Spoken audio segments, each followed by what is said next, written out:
Hi అండి. Welcome to Hepsiba foods. మన ఛానల్‌ని సబ్స్క్రైబ్ చేసుకోండి. అలాగే వీడియోకి ఖచ్చితంగా లైక్ చేయండి. ఈరోజు చికెన్ మండి బిర్యానీని తయారు చేసి చూపిస్తున్నాను. టేస్ట్ అయితే అదిరిపోతుంది. మామూలుగా ఉండదు. నేను చూపించే పద్ధతిలో ఒకసారి ట్రై చేసి టేస్ట్ చేయండి. మీరే చెప్తారు చాలా చాలా బావుందని. ఎలా చేయాలో ప్రాసెస్‌ని చూపిస్తాను. ముందుగా మిక్సీ జార్ తీసుకొని 2 స్పూన్లు ధనియాలు వేసుకోండి. ఇవి పచ్చివే వేస్తున్నాను. 1 స్పూను మిరియాల పొడి వేసుకోండి. మిరియాలుంటే మిరియాలే వేసుకోండి. సోంపు 1 స్పూన్ వేసి, అర స్పూను జీలకర్రని వేసుకోండి.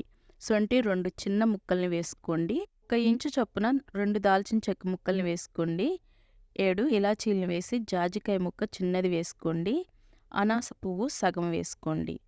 6, 7 లవంగాలను వేసి మెత్తని పొడిలాగా చేసుకుని పక్కన పెట్టండి.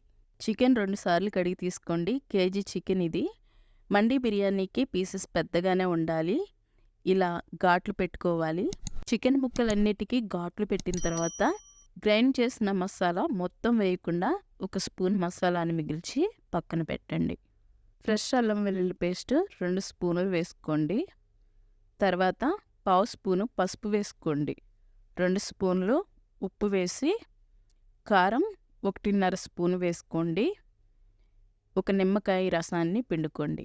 గింజలు పడకుండా నిమ్మరసం వేసిన తర్వాత ఈ ఉప్పు, కారం, మసాలాలన్నీ బాగా ఈ ముక్కలకి పట్టించేసి, టైం లేకపోతే వెంటనే అయినా చేసుకోవచ్చు. నేను మూత పెట్టేసి గంట సేపు పక్కన పెట్టాను.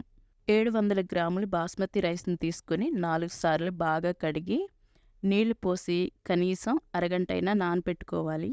ఇప్పుడు స్టవ్ వెలిగించుకుని ఒక గిన్నెలో లీటర్ నీళ్లు పోసుకుని, వడగిన్నెని పెట్టి మ్యారినేషన్ చేసి పెట్టుకున్న చికెన్‌ని వేసుకోవాలి.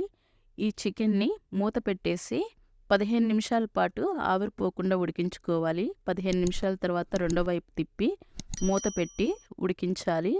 ఈలోగా మరొక స్టవ్ వెలిగించుకొని ఒక ప్యాన్ పెట్టుకుని 1 స్పూను నెయ్యి వేసుకోండి. నెయ్యి వేసి బాదం, జీడిపప్పు వేయించుకోవాలి. ఇవి కొంచెం ఎర్రగా వేగిన తర్వాత నచ్చితే కొన్ని ఎండు ద్రాక్షను వేసుకోండి. మండి బిర్యానీలోకి ఈ డ్రై ఫ్రూట్స్ కంపల్సరీ వేస్తారు. కిస్మిస్లు కూడా కొంచెం ఉబ్బిన తర్వాత ఒక బౌల్లోకి తీసుకుని పక్కన పెట్టండి.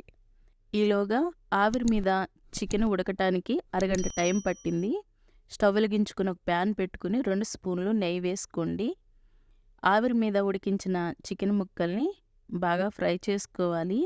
ఈ చికెన్ ముక్కల్ని 2 వైపులా తిప్పుతూ మీడియం ఫ్లేమ్‌లో ఎర్రగా అయ్యేంత వరకు ఇలా ఫ్రై చేసుకోండి. మీడియం ఫ్లేమ్‌లో ఇలా ఫ్రై అవ్వటానికి 20 నిమిషాలు టైం పట్టింది. ఈ ప్యాన్ తీసి పక్కన ఉంచేసి, బిర్యానీకి గిన్నె పెట్టుకుని 2 స్పూన్లు నెయ్యి వేసుకోండి. ఒక ఉల్లిపాయని చిన్న ముక్కలకు కట్ చేసుకుని, ఈ ఉల్లిపాయ సగం పైనే మగ్గిపోవాలి. ఇలా మగ్గిన తర్వాత ఫ్రెష్ అల్లం వెల్లుల్లి పేస్ట్‌ని 1 స్పూన్ వేసుకోండి. పక్కనుంచిన మంది మసాలాని వేసుకుని, 1 స్పూను ఉప్పు వేసి, కొంచెం పుదీనా, కొంచెం కొత్తిమీరని వేసుకుని, ఇవి అడుగంటకుండా గరిటెతో కలుపుకోవాలి.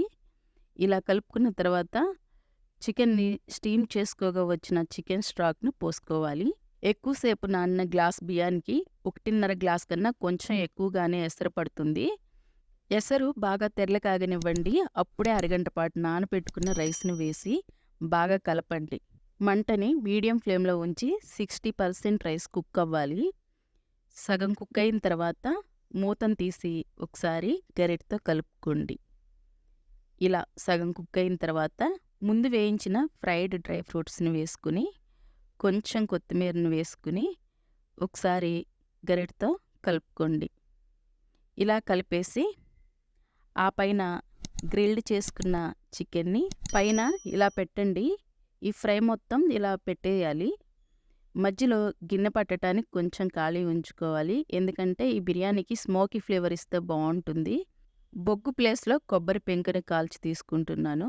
కొంచెం నెయ్యి వేసి, ఈ స్మోకీ ఫ్లేవరు ఈ బిర్యానీకి బాగా పట్టుకుంటుంది. స్టీమ్ బయటికి పోకుండా లిడ్‌ని పెట్టి, హై ఫ్లేమ్‌లో మంటను పెట్టి 8 నిమిషాలు ఉడికించండి. ఆ తర్వాత లో ఫ్లేమ్‌లో 7 నిమిషాలు ఉడికించి స్టవ్ ఆఫ్ చేసుకుని దించేయండి. 15 నిమిషాలు కదపకుండా అలా వదిలేసి, ఆ తర్వాత వడ్డించుకోండి. చూడండి పొడి-పొడిలాడుతూ ఎంత బాగా వచ్చిందో, గుమగుమలాడే మంది బిర్యానీ రెడీ. ఈ వీడియో మీకు నచ్చిందా? తప్పకుండా వీడియోకి లైక్ చేయండి. మన ఛానల్‌ని సబ్స్క్రైబ్ చేసుకోండి. ఈ వీడియోని ఫ్రెండ్స్‌కి, ఫ్యామిలీ మెంబర్స్‌కి షేర్ చేయండి. Thanks for watching.